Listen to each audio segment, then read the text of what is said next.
In the previous video, we learned how the system has broken retirement with the same advice they used to give a long time ago. In this video, we are going to learn how to build retirement income without waiting for pension or without pension generally.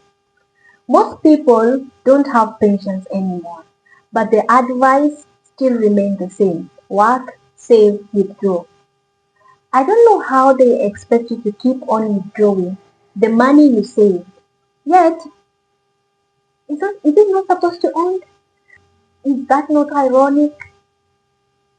If you keep on withdrawing your savings and you don't have any other source of income, how will you continue living? Of course, your lifestyle is going to go down the drain. Of course, whatever you are planning to do after retirement, you're not going to be able to afford it because you now don't have the income. You don't have the cash flow that you need after your retirement. Today, we are going to talk about how retirement income is built in the modern world of today, where we don't have pensions and where you don't have to rely on an employer for an income. Because retirement most of the time fail when income stops. And of course, savings are finite. And the goal is not big number.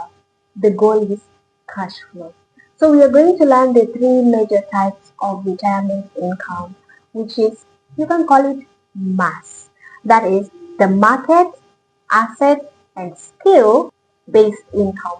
So we will start with the market-based income. The market-based income, this is where we talk about the stock. You can invest in your stock market, in the index fund, you can put your money in the MMF, that is for savings, and you can also check out other types of investments, that is you investing in the market, that is a market-based income. And of course, you have to check the long-term side of it. You have to check how long do you want to do that investment, how long, or what is the return that you want to receive at the end of the day.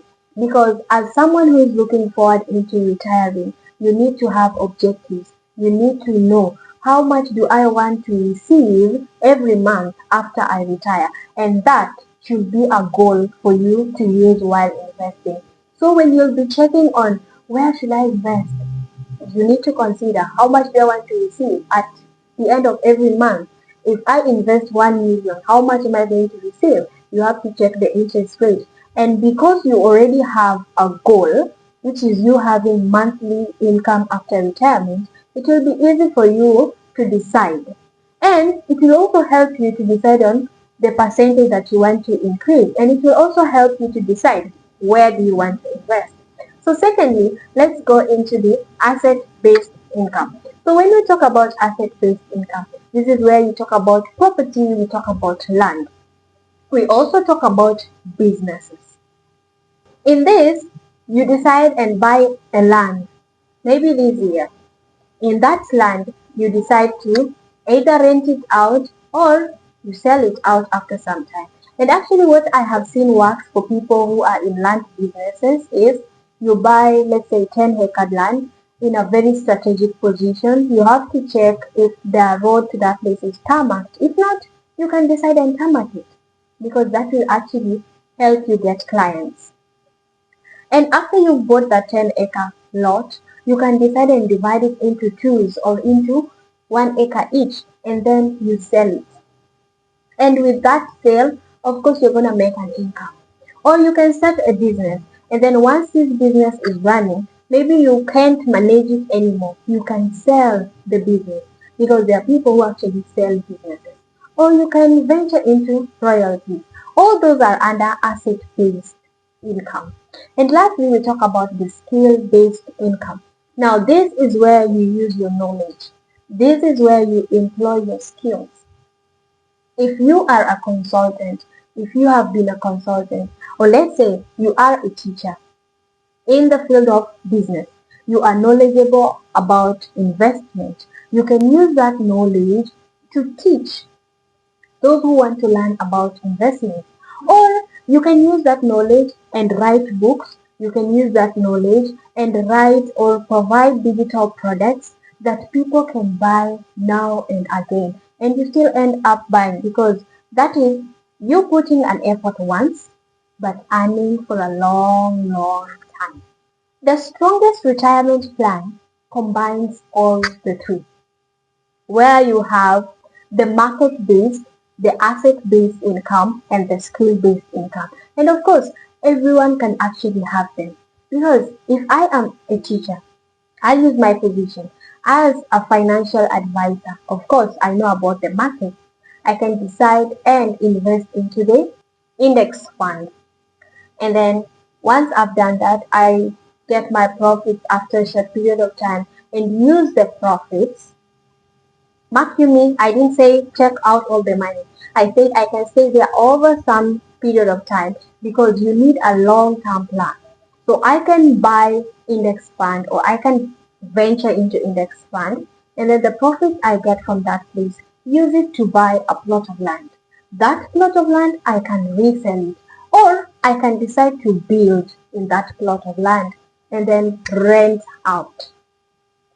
At the same time, because I'm a financial advisor, I can use the knowledge that I have for people to consult and to ask me questions, and for me to just advise businesses on how to actually go about delegating or tax or investment, or how to buy shares of your competitor. So you are a part of their board members, and when they try to compete you so bad, you already know what is going on in that business, but they don't know what is going on in yours. I can use that skill as well. So a good retirement plan combines the three: market-based income, asset-based income, and skill-based income. Many people fear working after retirement, but did you know that you don't have to work the way you have been working in the past? You can change the strategy. Just like I mentioned, I am a financial advisor, but once I decide to retire, it doesn't mean that people can't consult with me. Because number one, the more they consult, the sharper I get. The more knowledge I get on the current issues affecting the markets. And with this, it will support my identity, because I'll be able to maintain my lifestyle. Remember, Napoleon Hill talks about ego in his book Think and Grow Rich. In this book, he talks about ego being maintained. Once your ego is maintained, you're able to live a good life. You're able to sit where you're supposed to sit, because once it is destroyed, you will not perform better. So don't be afraid to work after you've retired. But now the thing is, you're not going to have a full-time work. You're going to have control. You're going to have control over it. You're not going to have forced labor. No. You're going to work with flexible schedule at your own time, with your own pace, because there's no more deadlines. Nobody is asking you anything. It's just you deciding to do it out of passion. Because optional work is power. The only problem is forced work. So why don't you make it optional and earn with that option? Another option could be build that income system while you're still working. Build your savings, build your portfolio, have an investment portfolio, because you can't just retire and then expect yourself to be earning every single month, yet you did not plan for it. Remember, retirement income is not grown, it is not activated. You have to have a plan, you have to have a structure. No pension does not mean no life. It just means no shortcut, and you have to go the long way out. Of course, I will talk more about retirement. Just comment below what you want to know about retirement, or how you can get yourself started with the market-based income or even the asset-based income. And we can share more. We can talk about templates that will help you design your skill-based income. We can give you templates that can help you design your skill-based income based on your career or based on the skills that you have. Thank you for watching this video. Stay blessed by the best, and see you in my next video.